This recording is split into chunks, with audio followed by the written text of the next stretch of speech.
Assalamualaikum warahmatullahi wabarakatuh. Dan tentunya sahabat Bawaslu, senang sekali saya Tupu Tua masih dapat hadir di hadapan sahabat Bawaslu. Ya, Tupu dari Bengkulu Express Televisi bersama narasumber kita yang luar biasa tentunya di Ngobrol Asik Pemilu dan Demokrasi di hari ini di sahabat Bawaslu.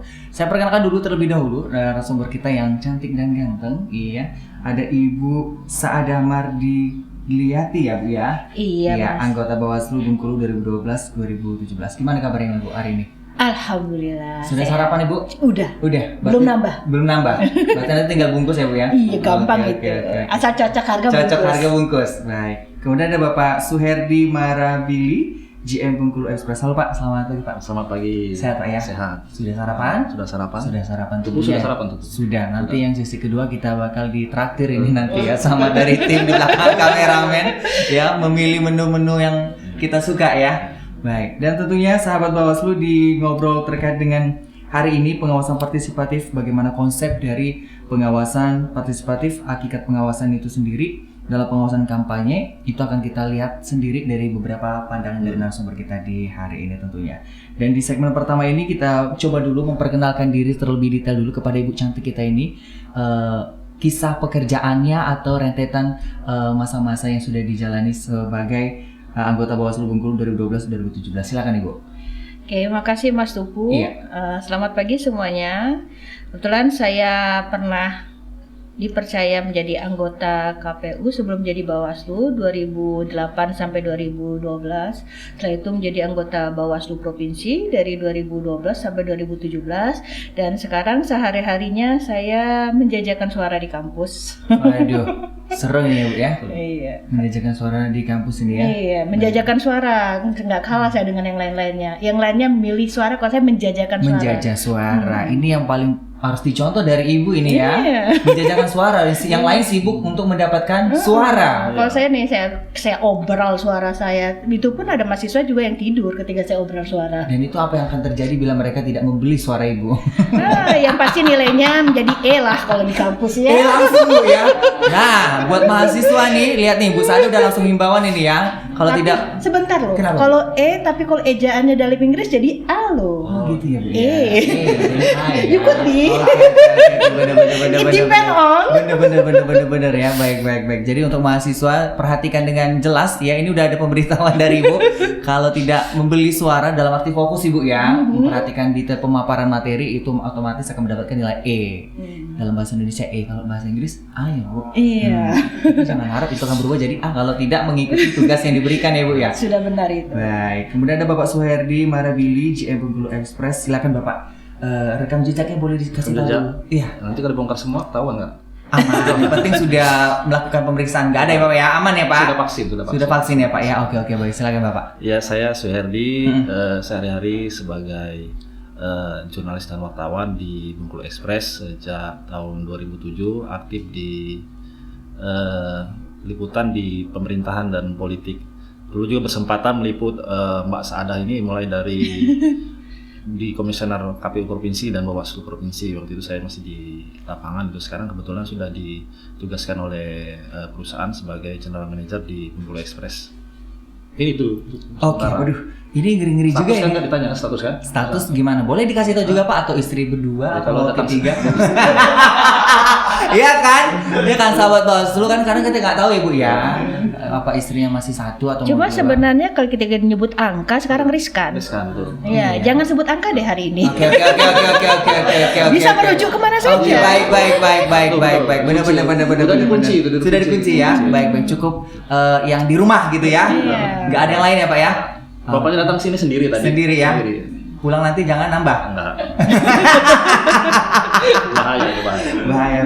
Baik. Dan untuk sahabat Bawaslu, dengan hari ini kita akan berbincang ringan kepada narasumber kita tentu dengan bagaimana pengawasan partisipatif, kemudian juga konsep dari pengawasan partisipatif, hakikat pengawasan partisipatif itu sendiri dalam pengawasan kampanye. Terlebih dulu untuk kepada siapa dulu kita lempari, kepada Bapak atau Ibu? Pada Mbak Sada. Mbak Sada dulu ya. Lebih paham ya. Karena kita lihat dari Iya. 2012 sampai 2017 ini pasti sudah banyak Betul. yang dirasakan dan ada juga dilakukan. Silakan Ibu Sada. Oke, kalau kita bicara pengawasan partisipatif dalam tahapan kampanye, di sini berarti masyarakat ya semuanya harus aware bahwa ke depan itu ada tahapan kampanye. Berapa hari lagi, 28 November itu adalah tahapan kampanye itu dimulai. Ada beberapa hal yang masyarakat juga perlu tahu, apa sih yang tidak boleh dilakukan oleh peserta pemilu.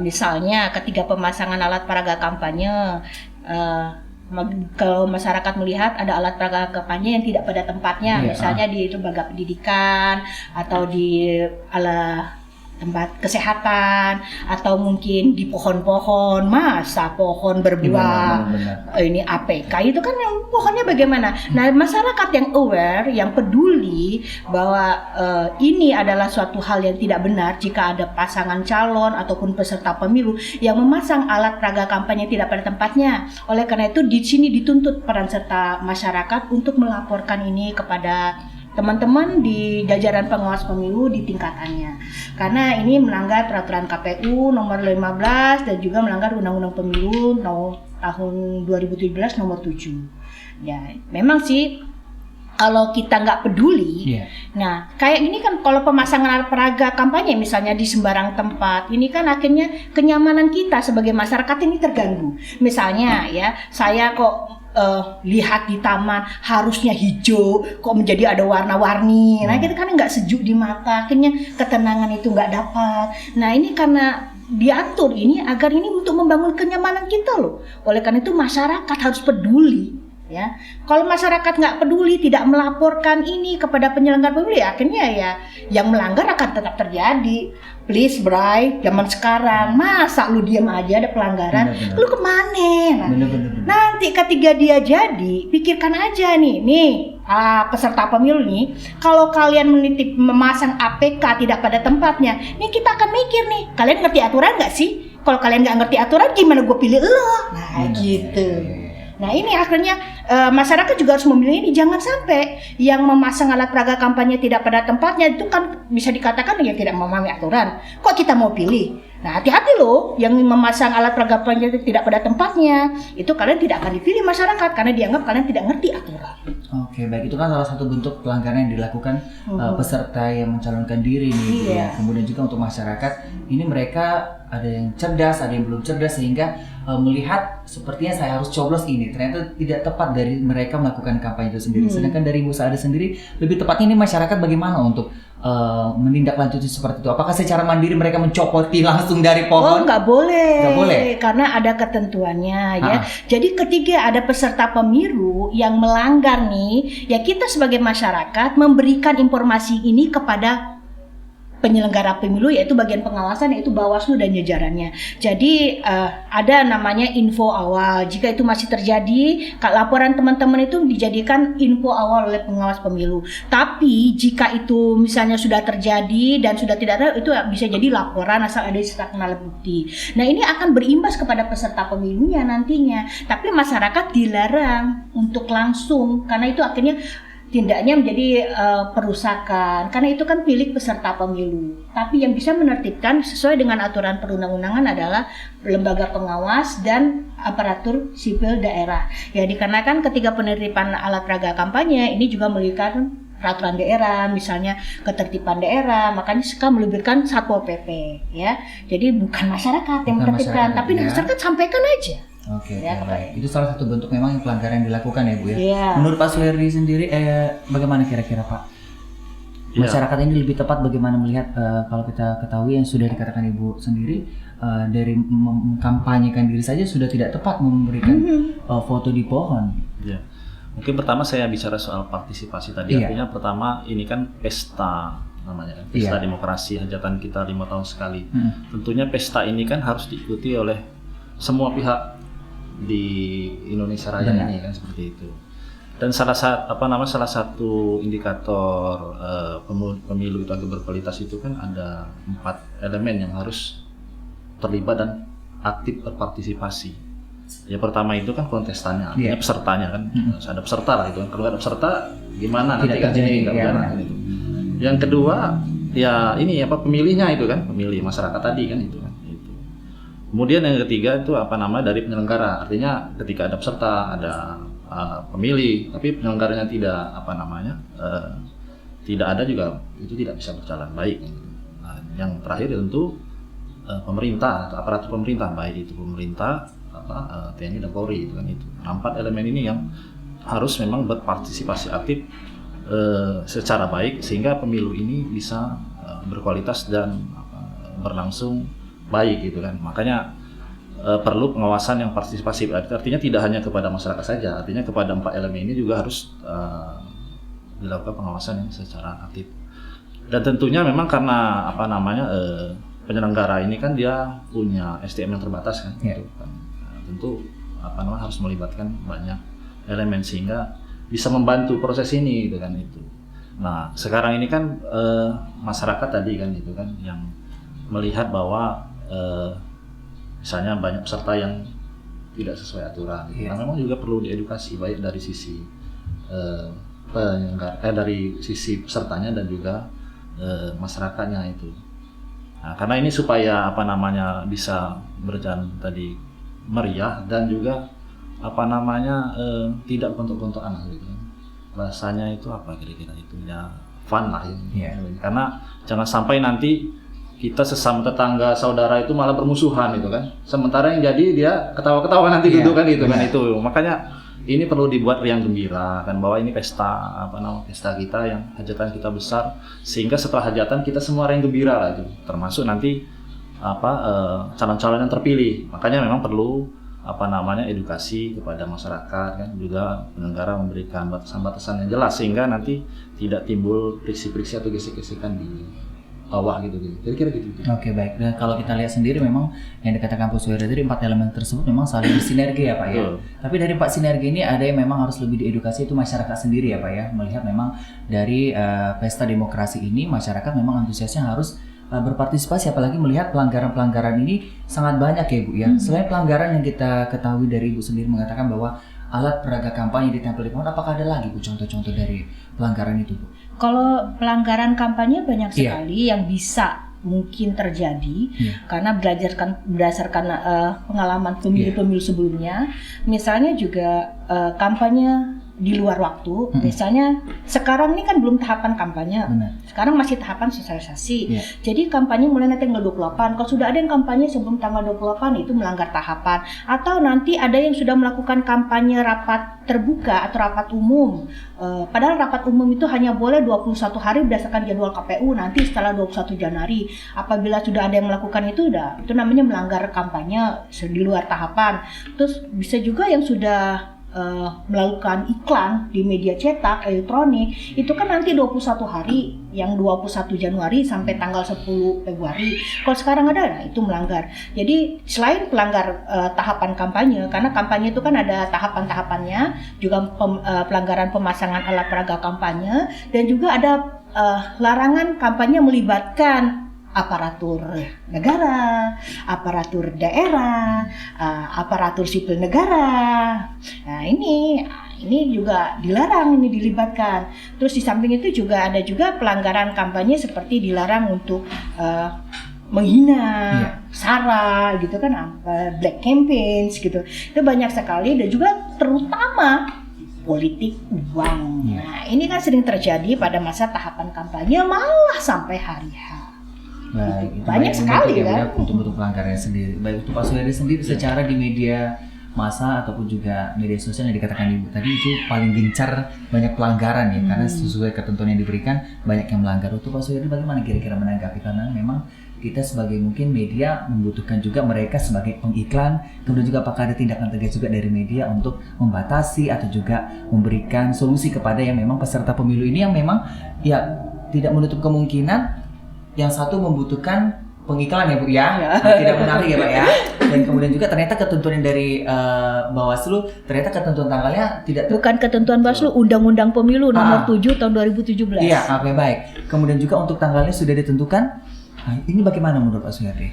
Ya pertama kan kita sepakati dulu bahwa pers itu kan sebagai salah satu pilar dari demokrasi. Tentunya pers juga bertanggung jawab bagaimana demokrasi ini berjalan baik, jujur, adil dan langsung seperti itu. Nah, kita itu kan sudah berpengalaman di beberapa kali pemilu langsung gitu kan, dan waktu itu Mbak Saada waktu itu juga di Bawaslu ya Mbak, kita sempat terjadi penyamaan persepsi lah terkait bagaimana kampanye ini di media itu kan. Dan sekarang kan sudah ada aturannya itu kan. Jadi memang harus dipisahkan juga bahwa iklan kampanye dengan produk jurnalistik pemberitaan terkait pemiluan. Yeah. Nah, yang sering salah persepsi ini kan bahwa pemberitaan itu juga masuk dalam ranah iklan kampanye. Artinya kalau iklan itu kan sudah ada aturannya, dan itu sampaikan Mbak Sada tadi ada undang-undang yang mengatur terkait durasi waktu, besaran, termasuk isi kontennya itu sudah diatur kan itu oleh di masa kampanye itu. Nah, tapi di sisi lain pers juga perlu memberitakan dalam produk jurnalistik ya, tapi bukan dalam bentuk iklan, karena itu menjadi tanggung jawab dan tugas dari pers juga untuk melakukan sosialisasi tadi, bagaimana pemilu ini bisa informasinya sampai kepada masyarakat itu kan. Karena kalau misalnya semua itu ditutup ruang, nanti tunggu masa kampanye baru bisa memberitakan, nanti gelap semua itu kan, termasuk penyelenggara itu kan juga, kita tidak bisa nanti menginformasikan bahwa penyelenggara ini sudah bekerja. Misalnya Bawaslu menyampaikan bahwa titik-titik yang dilarang untuk memasang APK itu misalnya di mana itu kan, kita kan membantu menginformasikan. Itu artinya informasi-informasi yang seperti itu tetap bisa diberikan ruangnya, tetapi untuk iklan kampanye itu memang ada batasan waktunya dan durasinya, nanti diatur. Biasanya itu ada pertemuan ya Mbak ya, nanti penyamaan persepsi terkait seperti apa teknisnya dan sebagainya, durasinya seperti itu, sehingga ini tetap bisa sama-sama terjaga. Dan yang pasti nanti kan ruangnya harus diberikan sama pada seluruh peserta, jangan sampai nanti ada merasa tidak adilan. Apalagi sekarang lebih enak aparat peserta karena difasilitasi oleh negara, gitu kan. Kalau pemilu-pemilu sebelumnya itu kan 2 pemilu sebelumnya ya Mbak, itu oleh kandidat. Jadi kan kadang-kadang proporsi kandidat ini kan kemampuan finansial berbeda-beda, gitu kan. Ada yang punya kemampuan modal besar, ada yang ini cuma pas-pasan gitu kan itu. Nah, sekarang difasilitasi oleh negara, jadi mereka punya kesempatan nyari yang sama, sehingga pertarungan ini bisa lebih kompetitif kan, seperti itu. Oke, baik, ini juga memang harus benar-benar teliti dan hati-hati ya Bu ya. Baik, untuk konsep pengawasan partisipatif lebih tepatnya bagaimana menurut Ibu saat ini Bu? Ya sebenarnya ini kan garda di depannya ini kan pengawas ya, lembaga pengawas dan jajarannya. Yang mana di sini ya pengawasan partisipatif, bagaimana lembaga jajaran pengawas itu mengajak masyarakat untuk bersama-sama, karena ini tadi sudah disampaikan Mas Herdi ya, bahwa memang lembaga pengawas ini kan terbatas orangnya dibandingkan yang diawasin. Oleh karena ini perlu kita masyarakat yang di luar lembaga penyelenggara pemilu atau di luar aparatur mereka ikut membantu mengawasi. Oleh karena itu ini digerakkan oleh jajaran pengawasan, bisa dengan berjejaring, misalnya bekerja sama dengan organisasi pemuda, organisasi perempuan, organisasi masyarakat, jadi berjejaring dengan berbagai lembaga atau mungkin dengan perguruan tinggi untuk melakukan pengawasan partisipatif. Apalagi kayak di kampus ya, misalnya kan di mahasiswanya ribuan, bisa juga mengadukan kerjasama untuk menggerakkan mahasiswa dengan catatan ya yang memiliki hak pilih.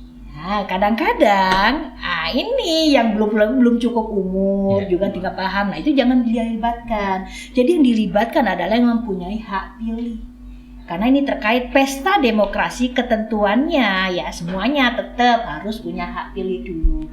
Jadi tidak bisa melibatkan misalnya TNI, Polri ya, tetap melibatkan masyarakat yang memiliki hak pilih.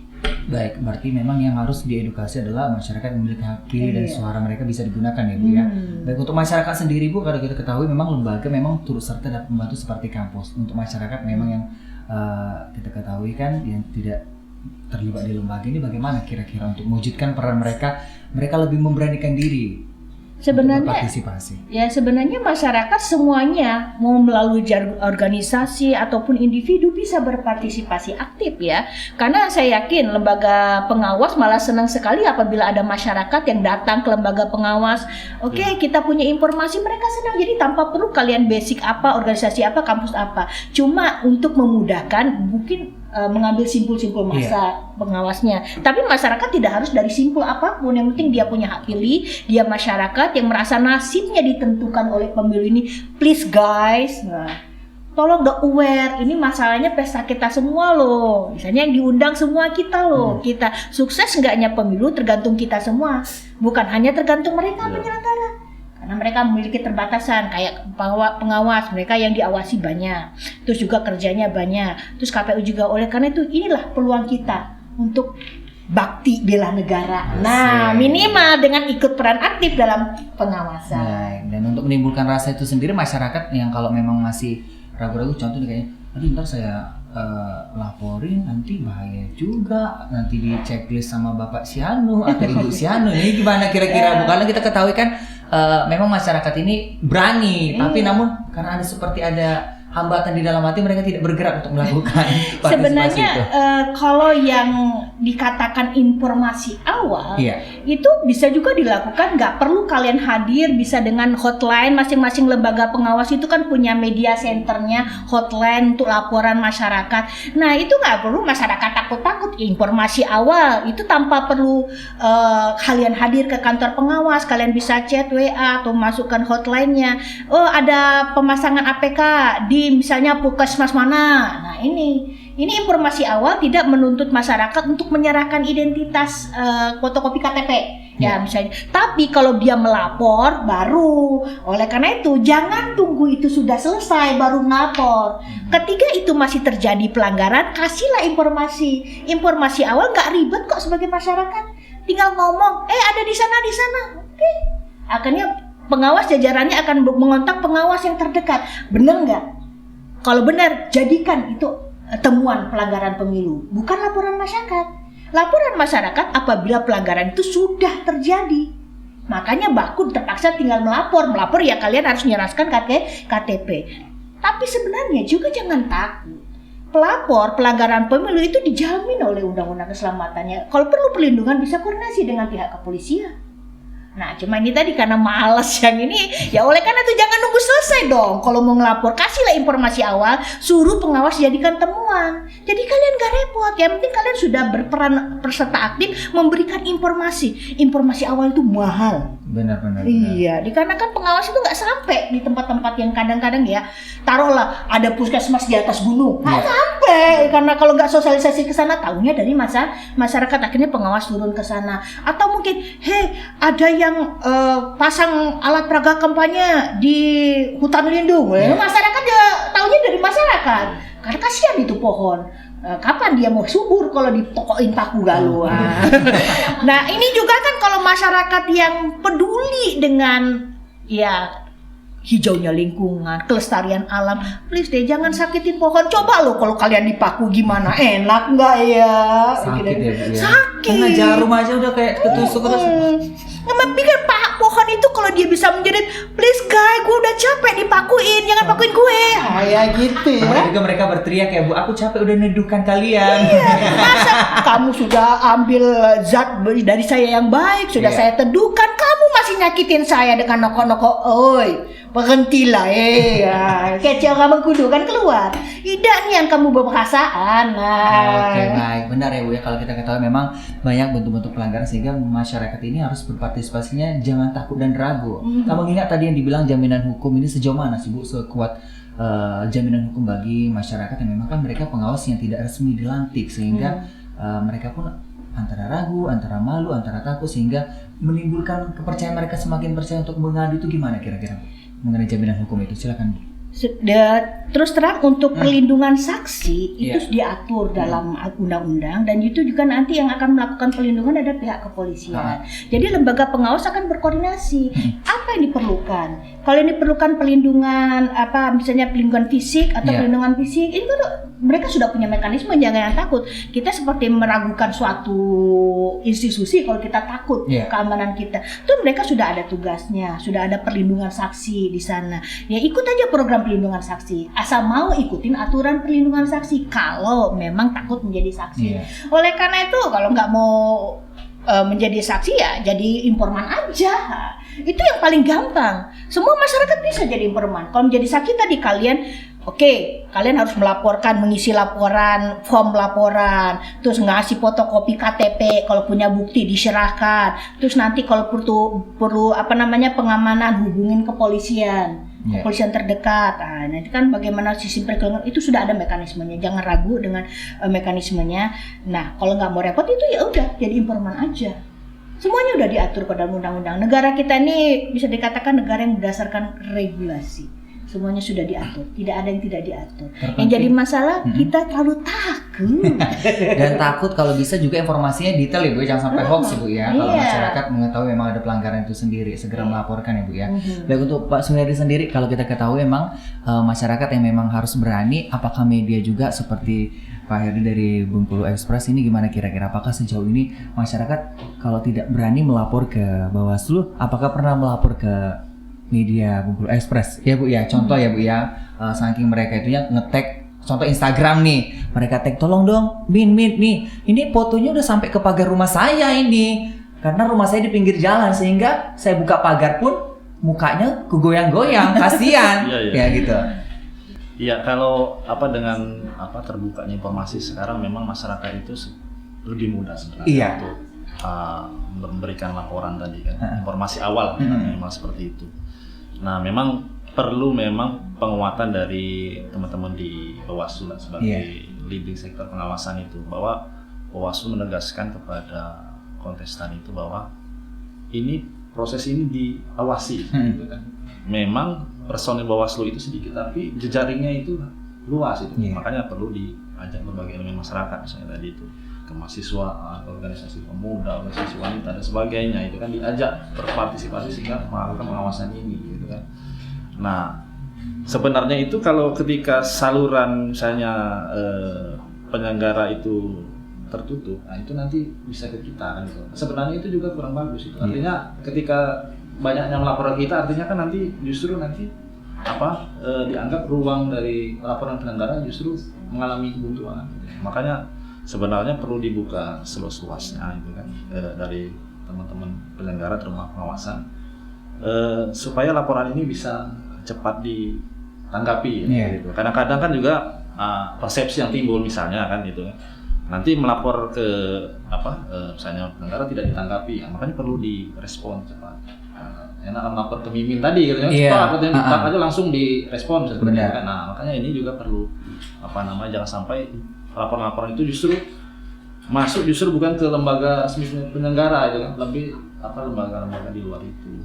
Nah, itu makanya tugas berat juga dari kawan-kawan di penyelenggara ini, bagaimana meningkatkan partisipasi aktif pengawasan tadi kan, termasuk informasi-informasi awal. Karena memang kita meyakini bahwa kalau misalnya hanya mengandalkan dari kawan-kawan di SDM di penyelenggara ini, itu akan sulit sekali karena peserta aja jumlahnya lebih banyak daripada pengawasnya itu kan. Itu makanya perlu melibatkan masyarakat ini supaya membantu lah, membantu. Jika ada informasi ini tetangga saya ini udah mendata ini katanya kan, mendata si A si B si C ini katanya kan, fotokopi dong tolong. Nah, itu kan sudah mulai tanda-tanda itu kan. Nanti bisa ditindaklanjuti kan seperti itu kan. Itu. Dari teman-teman penyelenggara itu kan. Jangan nanti itu tidak ditindaklanjuti. Ketika tidak ditindaklanjuti, makanya kadang-kadang nanti melapor ke Mimin ini itu kan, itu sebenarnya karena saluran komunikasinya yang agak mengalami kebutuhan seperti itu. Baik. Nah Bu, sejauh ini kan kadang apalagi di era digital seperti ini kan, masyarakat memang berani tapi kadang nge-tag akun sosmed ini yang benar-benar barbar Bu. Contoh misalnya pun pohon tumbang pun dengan secekatan diketahui masyarakat halayak banyak.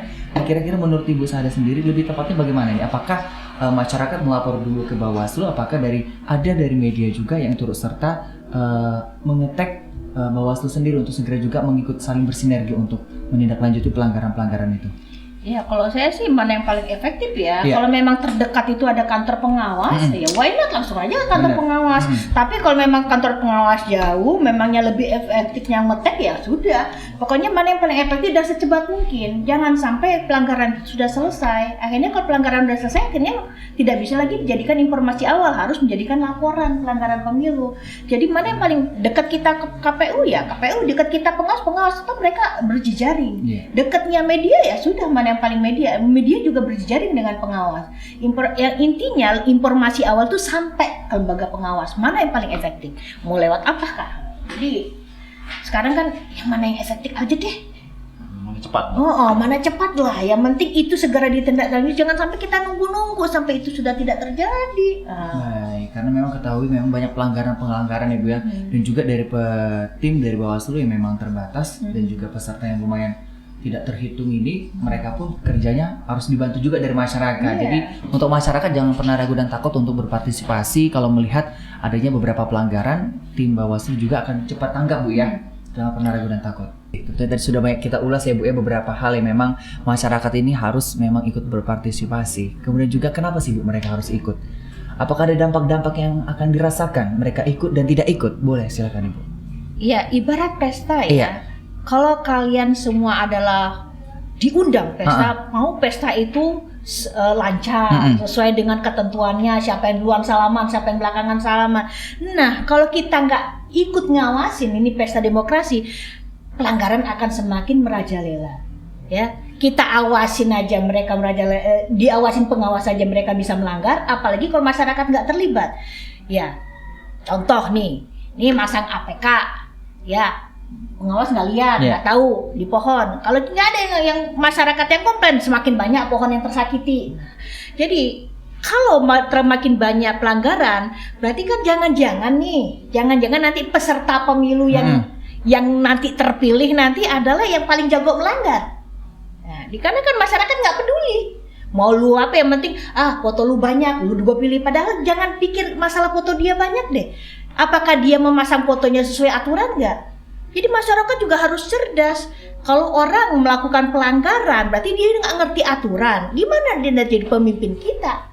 Nah, kalau masyarakat nggak peduli, nggak terlibat aktif, nah pelanggaran semakin subur. Yang terpilih nanti jangan-jangan yang jago melanggar. Oleh karena itu, jangan deh, teman-teman masyarakat semuanya. Peran serta masyarakat sangat diperlukan dalam pesta ini agar pesta ini berjalan sesuai relnya. Tidak banyak terjadi pelanggaran, semuanya melakukan dengan tertib, fair, adil semuanya. Kalau tidak adil, tidak fair, yang banyak duit, akhirnya bisa di mana-mana pengawas nggak ada yang ngawasin. Nah akhirnya fotonya makin berjalan, ya masyarakat yang nggak melihat, akhirnya milih yang karena foto tadi. Bukan karena nggak ngerti ini dilarang. Oleh karena itu lembaga pengawas pun harus gencar melakukan sosialisasi bagaimana pelanggaran-pelanggaran pemilu yang tidak boleh dilakukan peserta pemilu. Misalnya dilarang mempertanyakan dasar negara, dilarang menghasut, menghina, dilarang mengucapkan hal-hal yang bersifat sara, dilarang politik uang. Nah ini juga harus gencar disosialisasikan oleh lembaga penyelenggara. Di samping itu masyarakat bukan hanya ngawasin peserta pemilu ya, dia juga harus mengawasi penyelenggara pemilu. Please, Bawaslu, KPU, kalau kita nggak awasin, mereka bisa jadi nggak kerja. Loh, mereka dibayar dari pajak kita loh guys. Listrik ya Bu. Kalian bayar pajak, parkir dan lain-lain, udah banyak uang kita dihabisin ini. Nah mereka kan dibayar negara. Oleh karena itu biar mereka kerja ya kita awasin. Jadi yang diawasin oleh masyarakat seperti saya ini bukan hanya peserta pemilu, tapi juga penyelenggara pemilu dan juga aparatur daerah, aparatur sipil negara, semuanya kita awasi bersama. Kalau misalnya tidak ada masyarakat yang ngawasin, pelanggaran makin banyak terjadi. Akhirnya duit pajak kita menjadi sia-sia. KPU nggak kerja karena nggak ada yang ngawasin. Bawaslu santai karena nggak ada yang ngawasin. Ayo kita awasin, mereka bekerja serius. Jadi mereka dapat duit kita tuh benar-benar bermanfaat. Nah gitu maksudnya. Oke, jadi berarti masyarakat jangan takut, harus berani Bu ya. Iya, jangan hanya ngawasin peserta, penyelenggara juga diawasin. Nah, yang di dalam ruangan ini dan juga di sebelah itu penyelenggara, semuanya kita awasin loh. Kalau kalian nggak bekerja, kalian bisa kita laporkan. Ada DKPP guys, Dewan Kehormatan Penyelenggara Pemilu. Tuh, nih, yang di belakang kamera tuh. Penyelenggara pemilu yang nggak kerja, ya hati-hati. Jadi kalau peserta pemilunya melanggar aturan itu berhadapan dengan pengawas. Tapi pengawasnya yang melanggar aturan berhadapan dengan DKPP. Gitu. Tuh, ngeri juga nih saya berarti. Baik. Untuk Pak Suheri sendiri gimana kira-kira Pak? Untuk masyarakat memang yang dampaknya kalau mereka tidak berpartisipasi. Iya, ini memang peran masyarakat itu menjadi sangat penting dan vital lah itu kan. Pertama tadi seperti saya sebutkan bahwa salah satu indikator pemilu yang berkualitas itu kan jadi peran masyarakat. Baik dari partisipasi pemilih juga partisipasi dari pengawasan seperti itu. Karena ini kan tadi hajatan besar kita 5 tahunan untuk memilih pemimpin-pemimpin kita yang dulu menentukan arah kebijakan masyarakat. Jadi masyarakat juga berperan. Karena nanti yang dipilih ini juga menentukan nasib masa depan masyarakat ini. Jadi kalau masyarakat antipati nanti jangan salah ketika misalnya dia merasa katanya negara tidak baik-baik saja ini. Nah, sementara dia tidak berpartisipasi aktif dalam proses pemilihan ini kan, baik dalam partisipasi pemilihan maupun partisipasi pengawasan. Yang kedua bahwa negara ini kan sudah menggelontorkan banyak sekali uang. Jadi yang sampaikan Mas Ada tadi kan dari uang pajak kita itu kan. Jadi kita itu juga harus care dan aware tadi seperti yang Mas Ada tadi. Jangan sampai kita tidak peduli. Nah, ini uang sudah dikeluarkan banyak, sementara nanti pemimpin yang dipilih justru nanti yang tidak sesuai harapan kita. Nah itu makanya nanti menjadi kekecewaan kembali kepada masyarakat. Jadi ketika memang masyarakat tidak aware, nanti jangan mengeluh gitu kan, itu konsekuensinya. Nah, makanya dari sekarang ini mumpung ini masih proses berjalan, memang peran aktif masyarakat itu harus didorong, dibuka ruangnya, gitu kan, dan masyarakat berperan aktif, yang membantu pengawasan tadi, karena sekali lagi bahwa SDM dari aparatur pengawas ini kan sangat minim, jadi memang dibutuhkan peran masyarakat kan. Kan nanti kan kontestan ini akan terlibat kepada masyarakat, masyarakat bisa tahu. Nah ini katanya udah mulai agak curi-curi ini kan. Agak lain. Kan gelagatnya udah lain. Iya, agak lain. Ada beras, ada foto pula ya Bu ya. Biasanya nggak pernah datang ke rumah, bisa ini tiba-tiba sekarang udah baik, masih token listrik, harus dilakukan itu kan kepada negara sehingga bisa ditindaklanjuti, sehingga nanti pemimpin yang duduk itu betul-betul berkualitas yang bisa memikirkan kita masyarakat ini, termasuk Tuku nanti. Iya, benar banget itu. Iya, nanti kalau salah pilih nanti Tuku ngeluh lagi kan. Ngeluh lagi, aduh berasnya naik, gitu, aduh gula naik, padahal perlu dicatat juga ya Mas Tupu ya, orang yang mengeluarkan kos banyak ketika kampanye. Kalau dia jadi, nggak ada sih orang mau rugi. Ya bener banget. Pasti dia pikirin balikin modal gue. Harus dapat modal dulu Bu ya. Dari mana modalnya balik? Ya ini, akhirnya anggaran yang bisa untuk mensejahterakan masyarakat, akhirnya tidak sejahtera masyarakatnya. Terjadilah korupsi Bu ya. Entah apapun namanya, saya tidak tahu lah itu. Oke, baik. Yang penting itu menjadi perhatian kita semua. Jangan sampai kalau terjadi pelanggaran pemilu yang di mana-mana, itu kan berarti ya mereka itu nggak peduli dengan aturan. Berarti mereka ketika jadi akan terabas sana, terabas sini. Ya jangan sampai kita milih orang yang suka menerabas aturan. Salah satu contoh tadi Bu ya, pohon aja dipaku, gimana hidup kita nanti dipaku. Tak, pajak dinaikin tiba-tiba hanya untuk menggunakan hal-hal yang tidak tepat ya Bu ya. Baik, sudah banyak diulas dan sekarang bentuk-bentuk yang partisipan yang harus dilaksanakan kira-kira seperti apa Bu? Yang konkret. Oke, misalnya tadi sudah saya sampaikan ya, antaranya bisa sebagai informan atau informasi awal ataupun melapor jika ada pelanggaran. Sebenarnya banyak bentuk-bentuk yang bisa dilakukan oleh masyarakat. Misalnya, kebetulan saya kan dari perguruan tinggi. Perguruan tinggi juga bisa menyelenggarakan misalnya debat antar pasangan calon atau pemaparan atau mengupas bedah visi misi pasangan calon. Ini juga bisa dilakukan oleh perguruan tinggi. Dan tapi dengan catatan harus memperlakukan semua paslon itu sama, apa itu paslon ataupun peserta pemilu itu sama. Terus juga bisa juga melakukan kegiatan sebenarnya sosialisasi aturan-aturan pemilu. Karena bagaimana masyarakat mau tahu bagaimana yang melanggar atau tidak kalau misalnya mereka nggak tahu regulasinya. Mungkin juga bisa dilakukan untuk mensosialisasikan regulasi-regulasi pemilu, misalnya kampanye nih, apa yang boleh, apa yang tidak, bagaimana ASN tidak boleh terlibat, itu mungkin sosialisasi di masing-masing lembaga, bukan hanya kampus. Sedangkan bagi masyarakat yang misalnya bukan dari satu komunitas tertentu, bisa datang ke KPU atau ke Bawaslu untuk menggali informasi-informasi tentang pemilu. Saya yakin teman-teman Bawaslu, KPU itu welcome ketika ada masyarakat yang hadir untuk mencari tahu informasi tentang pemilu. Ini bentuk aktifnya masyarakat. Dia peduli, ini pesta saya ada di dalamnya. Bagaimana biar saya tahu ini aturan pesta. Nah, makanya datang atau mungkin mengikuti media sosialnya pengawas atau KPU, karena pasti di media sosial KPU atau pengawas itu mereka akan mensosialisasikan regulasi-regulasi pemilu. Ini juga bentuk peran aktif dari masyarakat. Jadi banyak yang bisa dilakukan masyarakat. Kalau yang punya dana bisa melakukan ini tadi misalnya debat visi misi atau bedah visi misi, atau mungkin melakukan sosialisasi turun ke kantong-kantong yang perlu kita berikan sosialisasi kalau yang punya dana. Kalau yang enggak datang, atau mungkin minimal sekarang kan pada punya pulsa ya. Kayaknya malah nggak ada yang nggak punya HP ya. Ya bisa ikut ini tadi, ikutin aja semua media sosialnya, karena mereka akan memberikan sosialisasi itu. mencari tahu segala sesuatu tentang pemilu, mana yang boleh, itu ada partisipasi yang paling rendah, biasanya yang paling bisa dilakukan semuanya. Ya, jadi bagaimana yang dimulai dengan tidak, misalnya nih, nggak boleh nih, misalnya pertemuan yang lebih dari 1.000 orang kalau itu caleg kabupaten kota, karena pertemuan terbatas itu maksimal untuk kabupaten kota 1.000, provinsi 2.000, nah, untuk nasional 3.000 misalnya kayak gitu. Jadi kalau misalnya ada yang tahu ada yang melakukan pertemuan lebih dari 1.000 untuk tingkat kabupaten kota, itu udah melanggar aturan. Tapi bagaimana tahunya? Ya tahunya dengan mencari tahu. Nah, mencari tahu bisa melalui website, bisa melalui media sosialnya, atau datang ke kantong-kantong peserta penyelenggara pemilu, entah KPU maupun peserta pemilu. Tingkatan-tingkatan rendahnya Bu ya.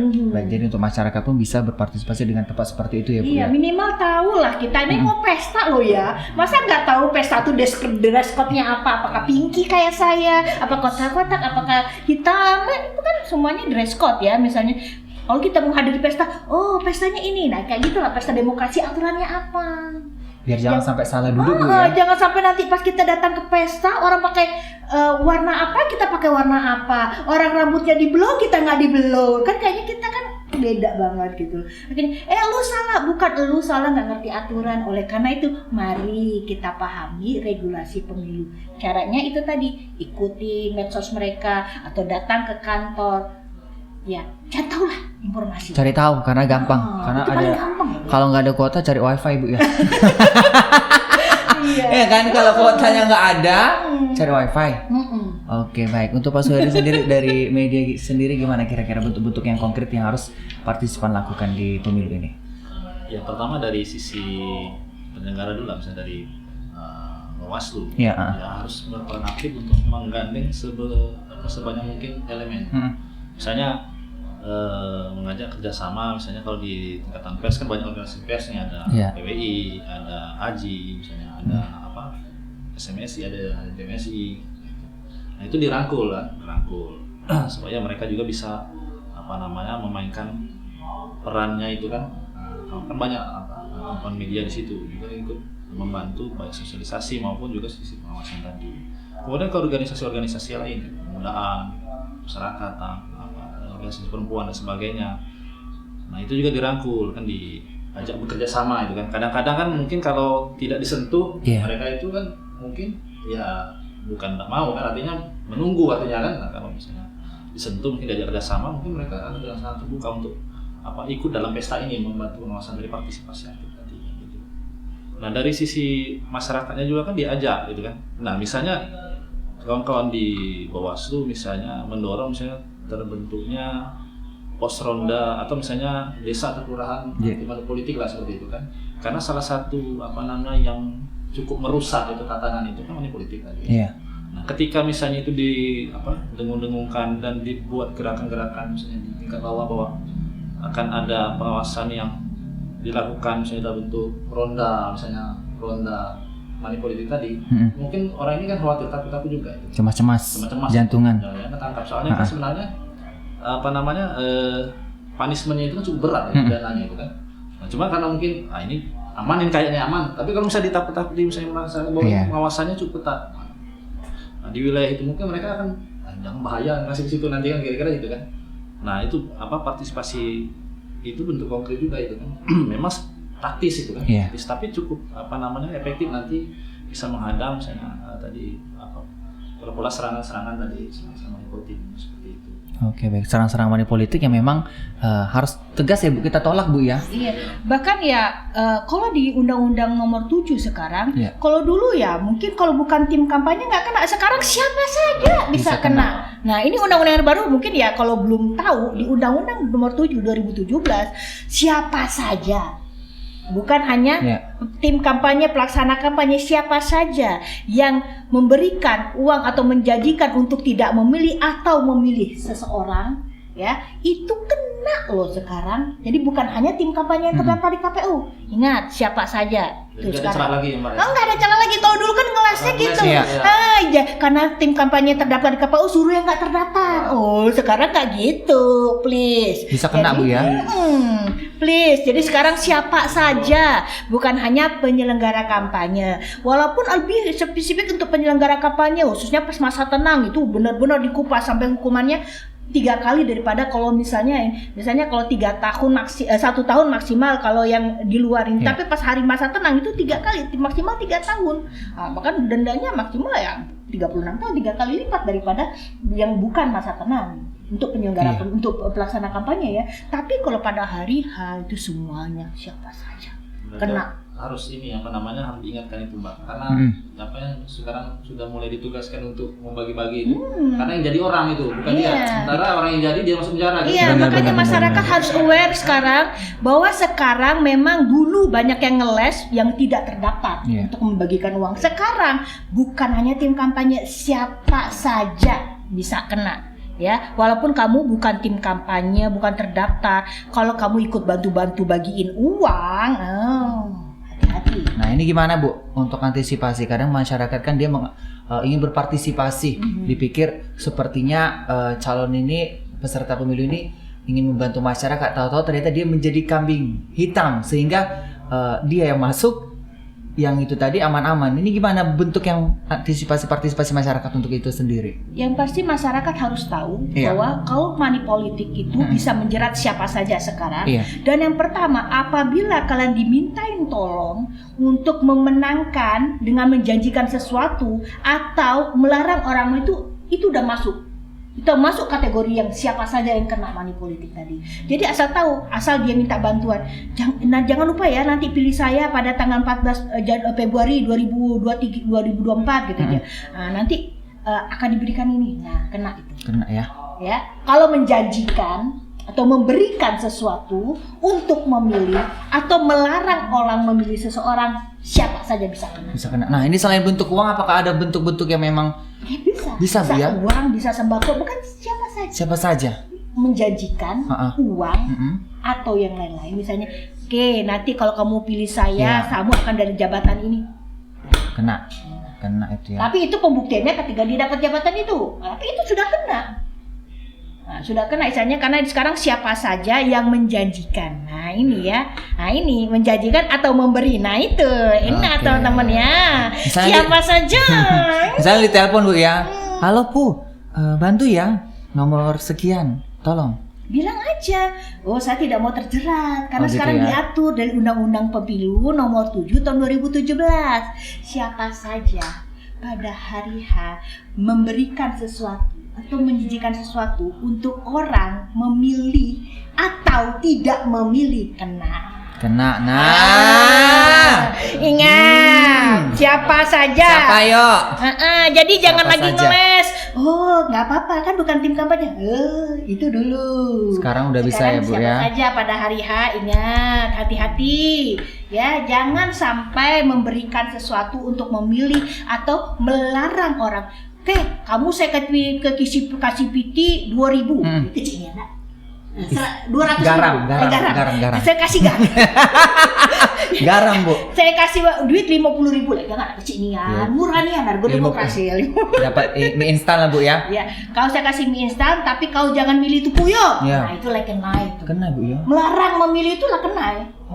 Jadi bukan hanya menyuruh memilih, tapi melarang juga loh teman-teman. Jangan salah, ini di undang-undang terbaru. Jadi jangan pilih Herdio, ngapo nyelana. Ya, kalau nyetido gawat kan.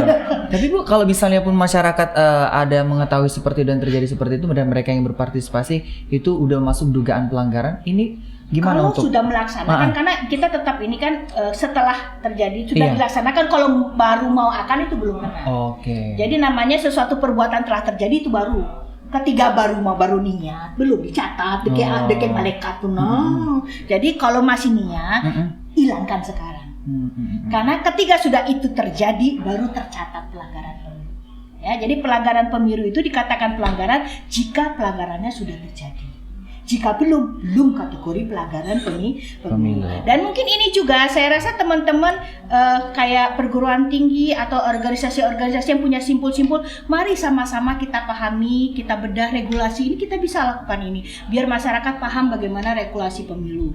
Dan juga teman-teman yang peneliti juga mungkin bisa melakukan peneliti. Apa sih yang dimaui masyarakat untuk pemilu ke depan? Bagaimana pemilu ke depan dan mungkin ini sumbangsi. Bagaimana efektifnya pelibatan masyarakat seharusnya bisa juga dilakukan penelitian. Jadi banyak yang bisa dilakukan oleh masyarakat kalau ingin berpartisipasi dalam pengawasan. Baik, ternyata memang banyak bentuk-bentuknya, tapi yang penting adalah jangan sampai salah ya Bu ya. Harus benar yang terjadi itu dilaporkan secara rinci. Iya, karena kalau kalian hoax atau mungkin memberikan keterangan palsu ada juga ya. Kalau memberikan keterangan palsu dalam undang-undang pemilu juga ada loh sanksinya. Maksimal 1 tahun, maksimal denda 12 JT. Waduh, duit lagi Bu.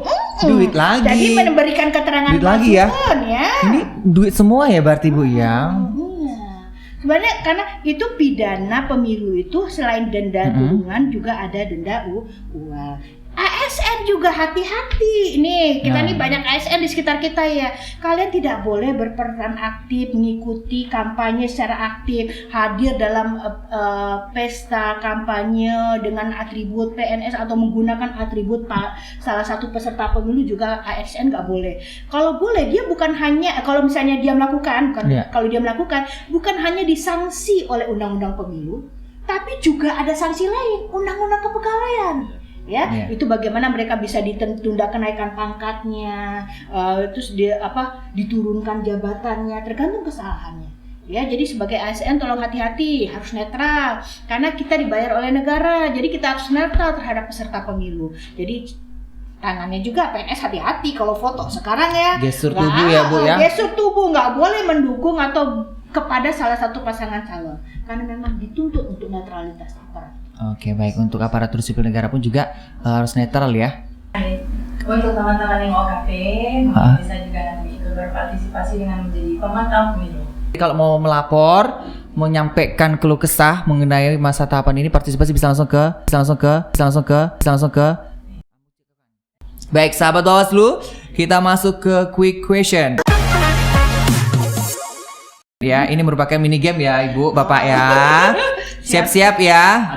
Hadiahnya adalah satu makan nasi padang. Siap-siap yang di belakang.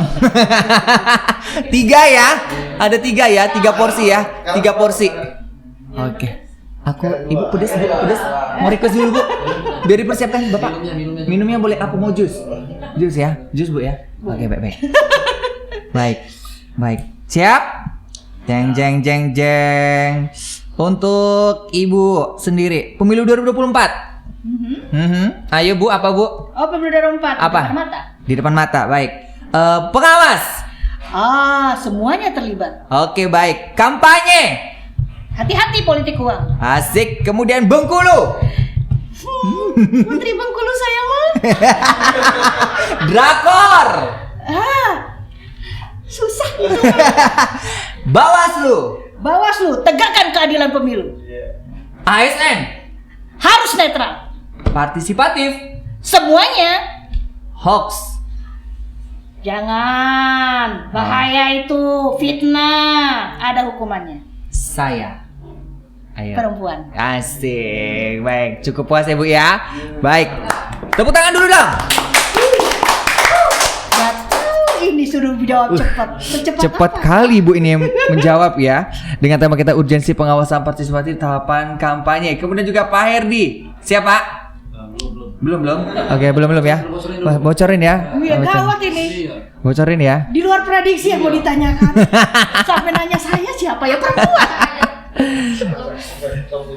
Acak ya. Oke. Bengkulu Hebat. Oke. Hoax. Berbahaya. Drakor. Sama-sama nggak penggemar. Milenial ya. Oke. Pemilu 2024. Berkualitas. ASN. Netral. Bawaslu. Bermartabat. Pemilu. Pemilu kan sudah. Oke. Sudah ya? Baik. Berarti fokus ya Pak ya. Partisipatif. Terlibat aktif. Peserta. Edukatif. Pemilih. Jadi peserta sama. Sama ya? Beda Bu ya? Beda dong. Kesannya sebenarnya. Oke, baik. Oke. Calon.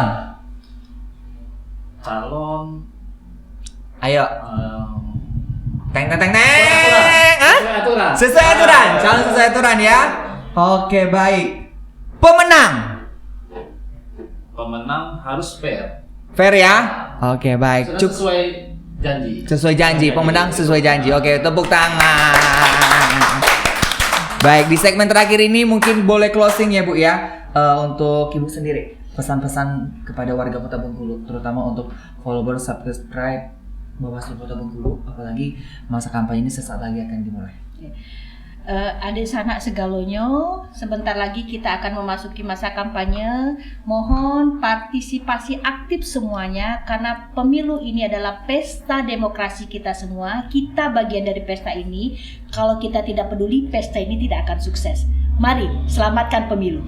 Oke, baik. Untuk Pak Herdi sendiri, pesannya Pak silakan disampaikan. Ya, mari kita jaga sama-sama dan kawal bersama proses demokrasi kita ini. Harapan kita nanti kandidat-kandidat yang terpilih memang betul-betul mewakili aspirasi kita dan akan memikirkan kita semua. Dan tentunya kita jangan terpengaruh dengan embel-embel atau iming-iming yang sifatnya sesaat tapi merugikan kita selama 5 tahun.